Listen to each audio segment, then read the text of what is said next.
À situation exceptionnelle, réponse inédite. Et c'est le cas avec cette opération en cours depuis près d'un an entre les banques alimentaires de Savoie et Haute-Savoie, l'interprofession laitière de Savoie et l'association des fromages traditionnels des Alpes savoyardes, pour près de 24 000 tonnes de fromage et 80 000 litres de lait distribués à l'attention des plus démunis.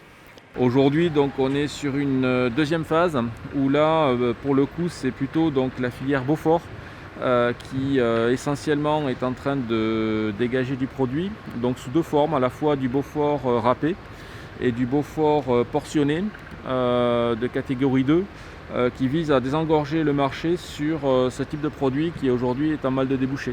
On n'a jamais des fromages de cette qualité. Si vous voulez, on a soit des fromages de retrait, soit des fromages de la grande distribution, non AOP ou non AOC.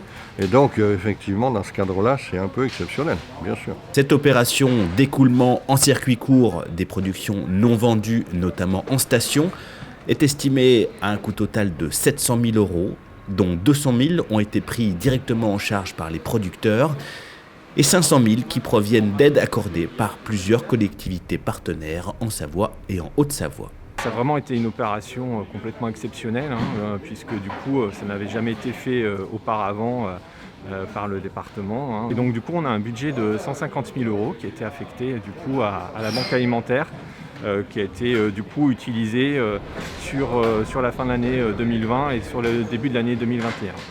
Le département de la Savoie vient d'ailleurs de se réengager à hauteur d'une aide de 100 000 € pour cette année 2021. Une prolongation de la dynamique, aussi décidée du côté des agriculteurs qui voient dans cette opération de solidarité une façon de se reconnecter avec une partie de la population locale. Le plus important, c'est d'être solidaire, ça c'est sûr, et la profession se réengage cette année. Les consommateurs, pour finir, ils sont revenus au rendez-vous. Mais il faut bien se rappeler qu'au mois de mars et au mois d'avril l'année passée, c'est pas qu'on vendait plus nos produits, on ne les vendait plus, mais ils nous retournaient nos produits. Et au passage, ça permet aussi peut-être d'envoyer le message que malgré ce qui est dans la tête des gens, les fromages savoyards ne sont au kilo pas si chers que ça. Je vais prendre un exemple tout à fait basique. Au kilo, un kilo de reblochon, c'est pas plus cher qu'un kilo de Babybel.